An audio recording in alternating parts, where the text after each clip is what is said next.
access to the polls. You know, I think about my father and my grandfather, my grandfather who had lived in a very, very small town in rural Alabama, who was considered the meanest man in Gosport. Anybody know where Gosport is? But his knees were forever damaged from a beating that he took at the hands of white supremacists. That he walked with a severe limp for the majority of his life. My dad, who was ran out of the state of Alabama because some man was upset with him who happened to be of a different hue.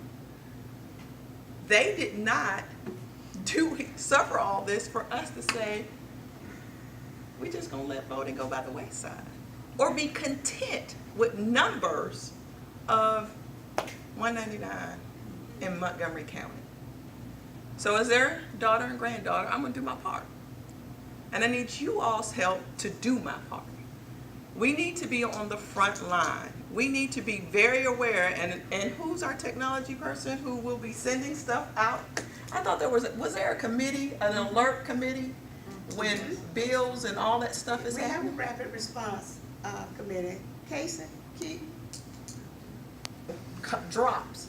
And trust me, our Secretary of State is behind the bill. He loves this bill. The only part I don't love about it, and there's only one part, they made the photo ID more stringent. I don't love that part.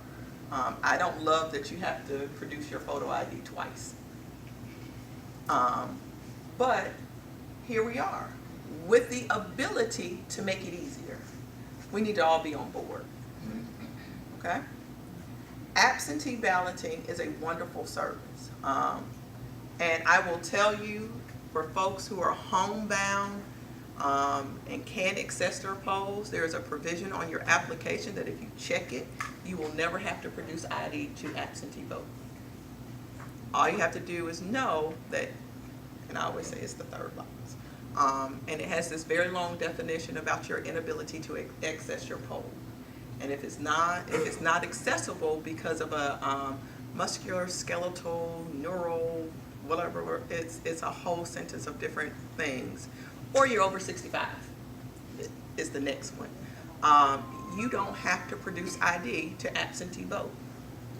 But we're not getting that word out. For folks whose driver license who have long expired, they think that they probably can't absentee vote because they don't have ID.